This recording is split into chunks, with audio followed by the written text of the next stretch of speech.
అన్ని పొందేద్దాం, అన్ని భోగాలు అనుభవించేద్దాం, ఇక చాలా బాధల్లో ఉన్నాం, విడుదల వచ్చేస్తుంది, ఇక పూర్తిగా సుఖపడదాం అనే ఆలోచన మాత్రం కలిగి ఉండొద్దు.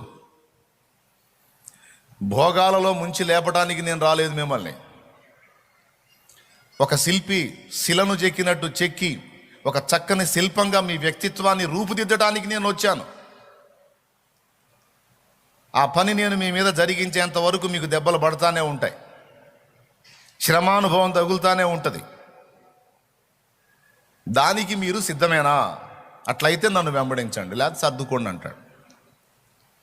ఏమయ్య అంత డైరెక్ట్గా చెబుతున్నావు, ఒకసాట్లు ఉంటాయని, శ్రమానుభవం ఉంటుందని. యేసుప్రభు చాలా బాధల్లో ఉండి ఏడుకొస్తే మళ్ళీ ఏడు కూడా శ్రమానుభవం అంటున్నావు ఏంటి ప్రభు?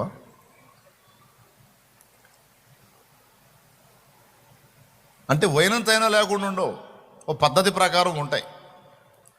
ఇప్పుడు శిల్పి శిలను చెక్కేటప్పుడు నల్లరాతిని మొలాట తీసుకొని బాదినట్టు చెక్కుతాడా? అట్ట బాధ్యత శిల ఉంటుందా? శిల్పం అయిద్దా? లేకపోతే ఏమైద్ది? 2 ముక్కలు అయింది, లేకపోతే 4 చెక్కలు అయింది. లోకంలో ఉన్నప్పుడు మనం ఎట్లా పడితే అట్లా కొట్టబడ్డాం. అర్థమైందా? ఇప్పుడు ఆయన చేతిలోకి వచ్చాం కాబట్టి కోటింగ్ ఒక పద్ధతి ప్రకారం ఉంటుందని చెబుతున్నాను. దేవునికి స్తోత్రం కలుగును కదా, మీకైనా నాకైనా. శుభమా అంట పొద్దున్నే వాక్యం మొదలుపెట్టి కోటింగ్ గురించి చెప్తాడు ఏందిరా నాయన అనుకోవద్దు, చెప్తా కొన్ని విషయాలు ఉన్నాయి.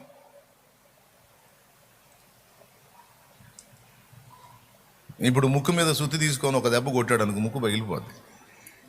అటు ముక్కు షేప్ వచ్చేటట్టు చాలా నీట్గా, దానికి కూడా శ్రావణాలు ఉంటాయి, డిఫరెంట్ సన్నవి ఉంటాయి, కొంచెం పెద్దవి ఉంటాయి, కొంచెం పెద్దవి ఉంటాయి. రాతి శిల్పం అనుకో, కొట్టాడంటే ముక్కు లేచిపోయిందంటే ఇక రాయి మొత్తాన్ని పక్కన పెట్టాల.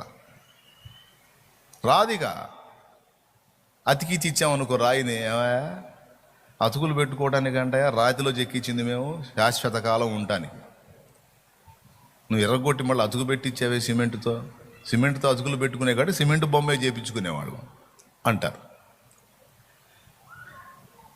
మన కళాఖండాలు చాలా ఉన్నాయి, రకరకాల జంతువుల బొమ్మలు, పక్షుల బొమ్మలు, ఏమండి ఎట్లాంటి ఫ్లవర్ వాజులు, రకరకాలు ఉంటాయి. ఎంత కష్టపడి చెక్కుతారో. కొన్ని చోట్లయితే చాలా చిన్న సుత్తి, చాలా చిన్న ఉలి వాడతాడు, మెల్లగా టచ్ చేస్తాడు.